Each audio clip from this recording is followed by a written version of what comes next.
Good evening from New York. I'm Chris Hayes. Attorney General Pam Bondi privately told Donald Trump that he appeared in the Epstein files multiple times. And she told him this before her Department of Justice declared the Jeffrey Epstein case essentially closed. Nothing to see here, and declined to release any more files to the public despite all kinds of promises to the contrary. Now, that's the top line of an incredible new piece of reporting from the Wall Street Journal today detailing that meeting back in May between Trump, his attorney general, and her deputy, former Trump defense lawyer Todd Blanche. We'll have more about him in a moment. According to senior administration officials, Bondi and Blanche told the president at the meeting that the files contained what officials felt was, listen to this, unverified hearsay about many people, including Trump, who had socialized with Epstein in the past. One official familiar with the documents said they contained hundreds of other names. They also told Trump that senior Justice Department officials didn't plan to release any more documents related to the investigation of the convicted sex offender because the material contained child pornography and victims' personal information, the officials said. Now, I should be clear here, NBC News has not independently verified this reporting, which appeared just hours ago in the Wall Street Journal. And, let's be clear, the mere presence of a person's name in these files is not an indication of wrongdoing by itself. As we know, Epstein had tons of people that he was associated with. The White House communications director called the Journal report, quote, another fake news story. But we do know that meeting happened. Bondi briefed Trump on the results of her DOJ investigation in May. And if the Journal's reporting is accurate, and subsequently the Times is reporting along similar lines, if Bondi did tell Trump at that meeting that his name was in the files, then why did he say the opposite when asked about that very thing last week? Specifically, did she tell you at all that your name appeared in the file? No, she's given us just a very quick briefing. And in terms of the credibility of the different things that they've seen, and I would say that, these files were made up by Comey, they were made up by Obama, they were made up by the Biden, we went through years of that with the Russia hoax, with all of the different things that we had to go through. We've gone through years of it. They were made by Barack Obama using his time traveling machine.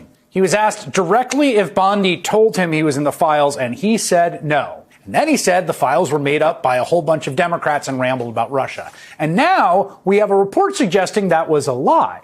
I think he would remember if Pam Bondi told him he was in the files, don't you? For what reason would he lie like that? In fact, here's a litany of other things Trump has said about the Epstein case in recent weeks after he was reportedly told his name was in the files. Are you still talking about Jeffrey Epstein? This guy's been talked about for years. He's dead for a long time. He was never a big factor in terms of life. I don't understand what the interest or what the fascination is. It's all been a big hoax. It's perpetrated by the Democrats, and some stupid Republicans and foolish Republicans fall into the net, and so they try and do the Democrats' work. I call it the Epstein hoax. Remember, he was never a big factor in terms of life. The Journal report raises a lot of other questions. For instance, it says that FBI Director Kash Patel has privately told other government officials that Trump's name appeared in the files, according to people close to the administration. Patel declined to answer the Journal's questions. Now, who exactly would Kash Patel have been telling this to? It's not clear. If he did do that, that seems like kind of a big no-no. It is worth noting that in the middle of all this, back in June, remember when billionaire Elon Musk had his big falling out with Trump over the bill that Trump was pushing? Do you remember when Musk tweeted,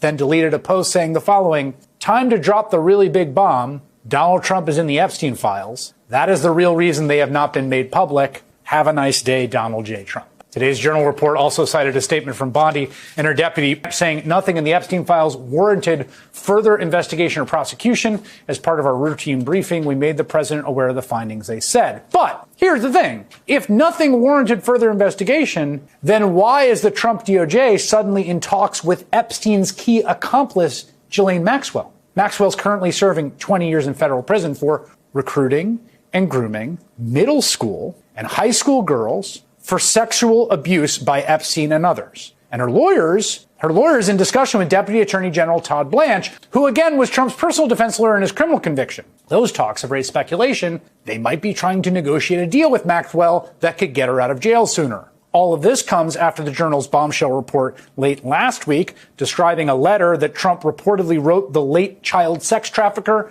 for his 50th birthday. Letter written inside a line drawing of a naked woman with Donald Trump signed where her pubic hair would be, in which he says, among other things, "We have certain things in common, Jeffrey. Enigmas never age. May every day be another wonderful secret. Trump says the story is fake and is suing the reporters, the paper, the owner, Rupert Murdoch, for literally billions of dollars. But if that story rocked Trump world, and it seemed to do that, today's journal reporting might rock MAGA to its core. It also, crucially, seems to corroborate allegations by ranking Democrat on the Senate Judiciary Committee, Dick Durbin. Remember, we reported this just a few days ago, who wrote a letter to Pam Bondi last week demanding her answers to reports that the hundreds of FBI personnel who reviewed the Epstein files were instructed to flag any records in which President Trump was mentioned. All of us leaves us with the question, where is the Attorney General in all this? The Trump appointee who months ago promised to release the Epstein files that were, quote, sitting on her desk, who just 2 weeks ago told us there was... Think about it. Trump, who has been shouting, I have nothing to do with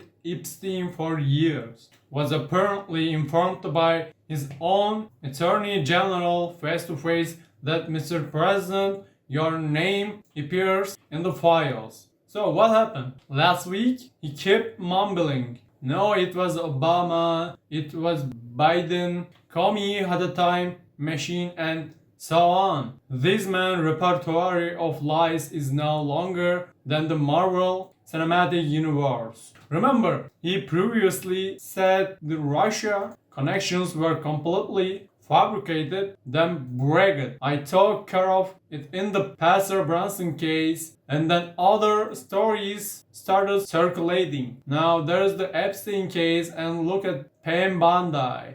On the one hand, she says the case is closed, but on the other hand, they're sitting at the negotiation table with Maxwell. Come on, if it closed, why the negotiation? Is this what you call law and order? Is this what you mean by no one is above the law? There is also a tragicomic side to this. The man spent years pointing the Clinton, Prince Andrew, and others saying, look, the dirty Epstein gang, and now his signature is on a drawing of a naked woman for Epstein. Shame on you. What about we have nothing in common except for shared secrets? I suppose it wasn't enough. He gave instructions to FBI agents, mark Trump's name if it appears, but don't reveal it. Come on, this is an organized network of silence. Then they brush it off as fake news. Even Elon Musk couldn't resist tweeting Trump in the Epstein file, then deleting it. So think about it. Even Elon Musk is exposing this circus. That's where we are. And Trump is still saying Epstein hoax. Sorry, but this scandal isn't a hoax. There is a huge hypocrisy here, and this country doesn't have to be buried under this hypocrisy.